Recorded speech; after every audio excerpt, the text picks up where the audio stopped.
Oke, halo semuanya, namaku Nadia Laili. Kalian bisa panggil aku Sofwa. Aku dari PSLI 2024 dengan NIM belakang 083. Nah, hari ini kita akan membahas 4 karya seni dari periode yang berbeda. Jadi aku akan bahas yang pertama itu dari Tiongkok, yaitu dinasti Song. Lalu ada dinasti Yuan, lalu dari India itu juga ada dua, yaitu dari India kolonial dan juga India modern. Jadi kita langsung aja kali ya ke pembahasannya. Ini aku udah dress up pakai apa jas. Aku juga gak tahu kenapa aku pakai jas, tapi kayak ya udahlah, biar kelihatan formal aja. Jadi langsung aja. Oh, kita pose dulu kali ya buat thumbnail kayak ini. Oke, selesai. Oke, jadi quick history lesson soal dinasti Song itu ya. Jadi dinasti Song itu pada perkembangannya itu dibagi menjadi dua periode, yaitu periode dinasti Song Utara dan dinasti Song Selatan. Nah, kalau misalnya kamu nanya kenapa kok dinasti Song itu dibagi menjadi dua gitu kekuatannya, nah itu karena sebenarnya dinasti Song ini bisa dibilang kekuatan militernya tuh rada lemah gitu. Jadi untuk melindungi dirinya sendiri dari gangguan-gangguan bangsa lain, dia itu memberikan sejumlah upeti seperti sutra, lalu ada emas, lalu ada ternak juga dan lain-lain. Jadi sebagai balasan bangsa di sekitarnya itu tidak menyerang dinasti Song. Pada akhirnya dinasti Song itu mereka tuh dikalahkannya itu oleh sebuah bangsa. Pasti kalian pernah dengar ini, namanya tuh bangsa Mongol. Jadi kalian tahu sendiri lah bangsa Mongol tuh kayak mana. Dia tuh punya kekuatan militer tuh yang sangat besar, dan juga menaklukkan bangsa Tiongkok itu juga salah satu mimpi dari penguasa sebelumnya. Jadi itu kayak mimpi yang dilanjutkan selama beberapa generasi, lalu baru terwujud saat ada di kepemimpinan Kubilai Khan. Jadi nanti setelah dinasti Song itu ada dinasti Yuan. Nah, dinasti Yuan ini merupakan dinasti pertama yang dikuasai oleh bangsa non Tiongkok. Oke, jadi yang pertama itu kita tuh punya karya seni bernama Bowl with Oil Spot Glaze. Jadi ini aku langsung ngambil dari ini ya, dari artikelnya namanya. Jadi tuh bentuknya seperti ini. Walaupun namanya bowl, tapi sebenarnya dia itu bukan mangkuk gitu, tapi dia itu adalah sebuah cangkir gitu, atau benda yang kita gunakan untuk meminum teh. Kalau misalnya konteksnya di dinasti Song itu biasanya dia dibuat untuk acara minum teh, tapi kita bahas setelah ini. Jadi Bowl with Oil Spot Glaze ini senimannya itu tidak diketahui ya. Dia itu dibuat pada sekitar abad ke-12 di dinasti Song. Lalu seperti yang kita tahu bentuknya itu kayak keramik. Tekniknya sudah pasti teknik diputar ya. Jadi dia tuh ciri-cirinya seperti yang kita lihat tuh dia bentuknya itu makin ke atas tuh makin lebar. Lalu dominan berwarna gelap, yaitu hitam keunguan. Lalu ada bintik-bintik berwarna perak yang menghiasi dominan bagian atas di bagian cangkir tersebut. Oke, seperti yang udah aku singgung tadi, jadi walaupun namanya bowl gitu ya, tapi ini tuh bukan mangkuk, tapi adalah sebuah cangkir yang digunakan untuk acara minum teh yang waktu itu sedang populer gitu ya di pertengahan dinasti Song. Tapi lama-kelamaan itu acara ini itu tuh kayak dianggap ketinggalan zaman, jadi kayak makin lama tuh makin ditinggalkan. Tapi ada beberapa cangkir gitu ya yang tersisa. Jadi cangkir-cangkir ini itu originalnya itu diproduksi itu dari Fuji ya, karena sudah ditinggalkan gitu ya. Jadi ada beberapa orang yang bilang seorang dari Jepang, seorang semacam biksu gitu ya, monk gitu, dia tuh membawa cangkir ini dan memperkenalkannya ke Jepang. Jadi buat kalian yang nggak tahu, itu di Jepang itu ada sebuah acara minum teh juga namanya oshakai. Jadi mirip-mirip sama yang di Tiongkok gitu ya. Jadi kita tuh masukin matcha atau teh ke dalam cangkir itu, lalu kita itu akan mengaduknya dengan cepat sampai berbusa. Nah, di part berbusa ini itu yang bikin cangkir ini tuh makin kelihatan indah gitu. Jadi kayak makin wow, bersinar, shiny gitu. Setelah itu baru kita minum ya, kayak acara teh biasa gitu. Jadi acara teh ini tuh melambangkan status orang waktu itu. Jadi kayak semakin setnya itu high quality, itu melambangkan semakin tinggi dan semakin bagus juga manner maupun pengetahuan pemilik set teh tersebut gitu. Ya, jadi gitu. Oh ya, aku lupa mention, ternyata di Jepang itu biasanya disebut temoku, tapi di Tiongkok itu dia nyebutnya tiamu. Ya, itu sekedar fun fact aja sih. Oke, next kita punya sebuah karya seni bernama Fascination of Nature. Again, aku tuh ngambil nama ini langsung dari artikelnya, jadi ya bear with me aja sih. Dia tuh nama senimannya itu Shi Chufang. Ini kayaknya aku bener-bener salah nyebut namanya, cuman kayak ya udah sih. Namanya tuh Shi Chufang. Membuat karya ini tuh pada tahun 1321 ketika Mongol menguasai Tiongkok. Jadi pada periode dinasti Yuan. Jadi si Shi Chufang ini membuat karya ini tuh menggunakan sutra dan juga kuas, yang pasti kuas lah ya, dan juga pewarna-pewarna lainnya. Nah, bisa kita lihat di lukisan ini tuh sebenarnya lukisannya tuh lumayan simple ya. Jadi kebanyakan lukisan-lukisan Tiongkok itu yang paling aku suka, dia tuh negative space-nya itu banyak, tapi itu gak bikin kita keganggu gitu loh. Jadi kayak kita tetap fine aja dengan bagian-bagian yang kosong.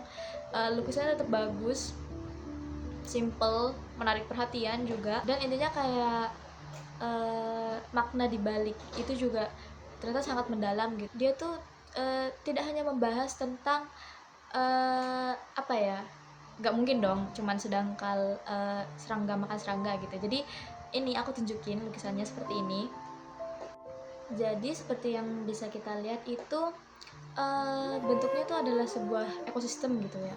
Di situ ada capung, lalu juga ada kata atau kodok atau ya terserah semacam itu. Lalu ada kupu-kupu juga, ada lalat, terus ada juga semacam tanaman yang menjadi shelter bagi mereka. Lalu sisa-sisanya kosong. Jadi ya udah gitu doang gitu lukisannya gitu. Tapi itu maknanya sangat mendalam, bukan cuman melambangkan sebuah ekosistem di mana rantai makanan itu bekerja gitu ya, tapi itu tuh melambangkan bagaimana keadaan dinasti Yuan saat itu. Nah, gimana ceritanya aku bisa kayak gitu? Gimana, penasaran nggak? Oke, jadi Fascination of Nature ini itu semacam series gitu ya, series lukisan gitu. Jadi bukan cuman lukisan ini saja, tapi ada lukisan ini dan ini gitu. Jadi lukisan ini tuh sebenarnya kayak menggambarkan kekacauan, juga kerancuan yang terjadi pada masa dinasti Yuan itu, dunia dimana kita tuh saling makan memakan, dan juga menggambarkan bagaimana uh, rasa bingung dan kalut gitu, orang-orang yang ingin stay loyal to Dynasty Song, tapi kayak mereka tuh gak bisa karena mereka itu bukan di posisi untuk memilih gitu. Jadi hidup dimana mereka itu ya udah saling makan karena mau nggak mau kan kita tuh harus tetap naik gitu ya ke puncak selanjutnya gitu untuk bertahan hidup. Sampai-sampai kita itu nggak bisa melihat keindahan dari alam di sekitar kita. Jadi ini kayak lukisan yang sangat emosional menurut saya. Dan juga style lukisan ini sebenarnya itu lebih mirip ke masa-masa dinasti Song. Jadi ini tuh kayak menggambarkan si senimannya ini yang tetap loyal dan menandakan kebangkitan dari gaya lukisan dinasti Song.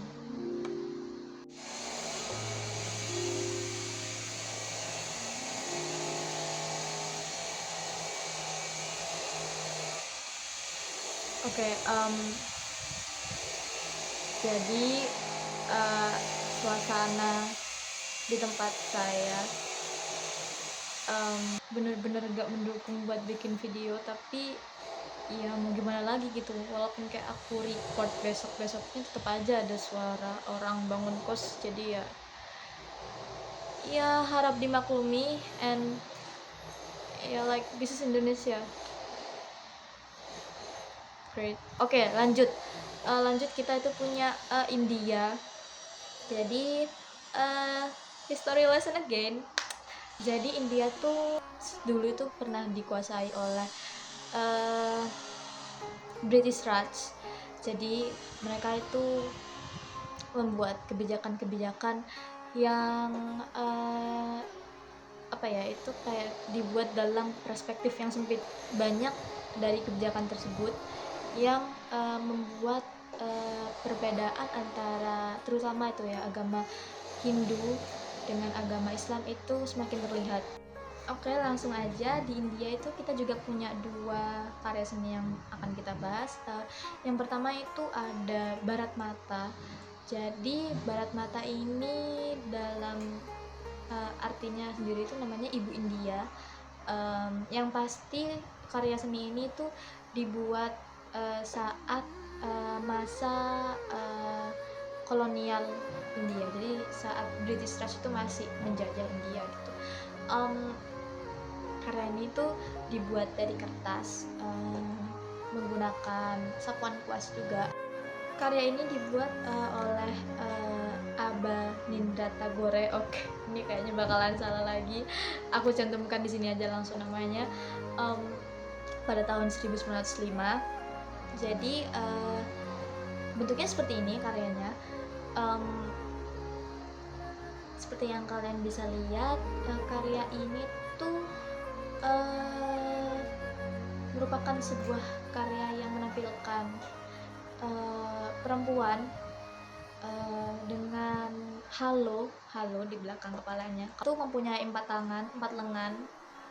Jadi per lengan itu dia memegang beberapa item yang berbeda. Yang pertama itu ada padi, ada kain, ada buku, dan yang terakhir itu ada tasbih gitu ya.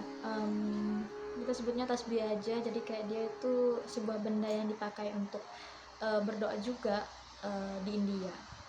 Oke, seperti yang bisa kita lihat di bagian kakinya itu tergeletak banyak bunga.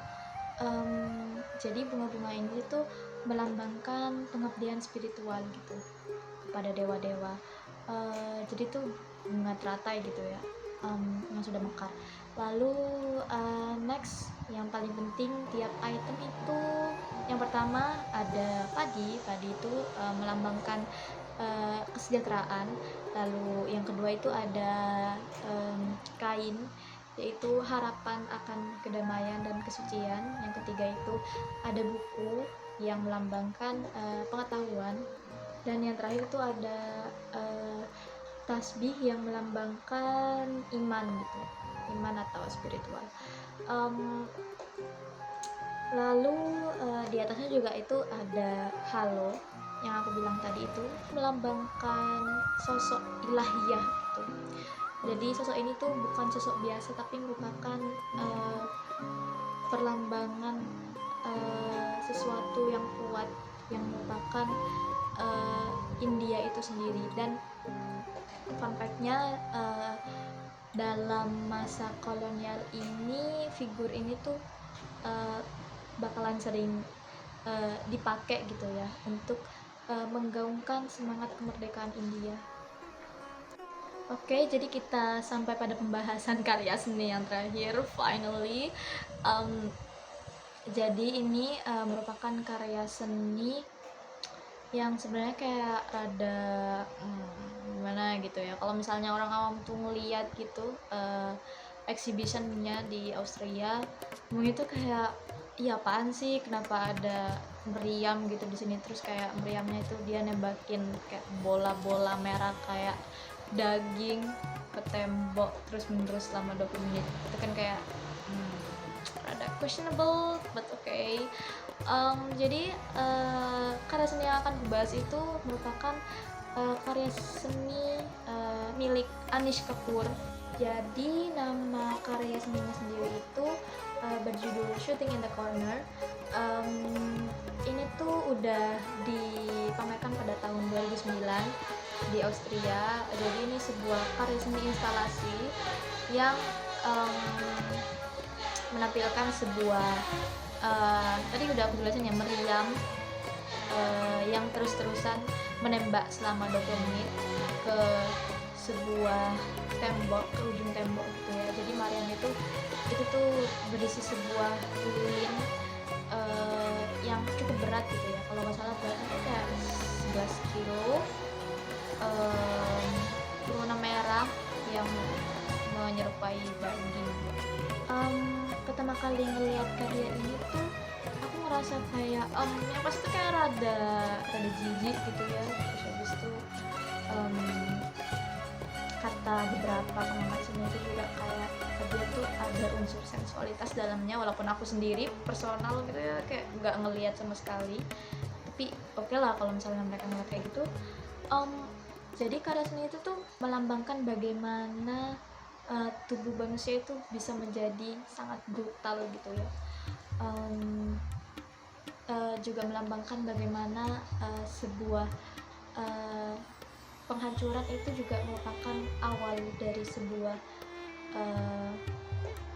kehidupan gitu, sebuah bentuk yang baru.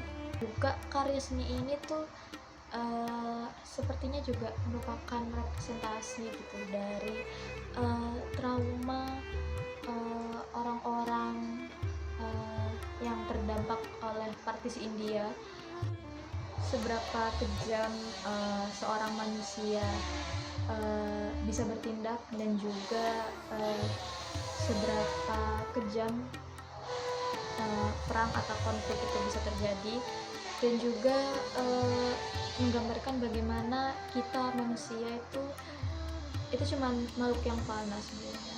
Kita tuh cuma sebuah gumpalan daging yang bakalan hancur kalau misalnya di apa-apain dikit aja gitu. Oke, pembahasan aku udah selesai.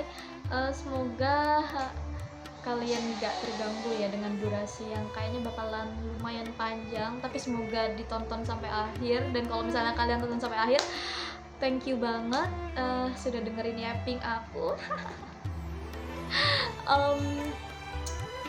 Kita bakalan ketemu lagi walaupun aku gak tahu kapan. Sekali lagi thank you udah dengerin. Stay clean and sound everybody, and goodbye.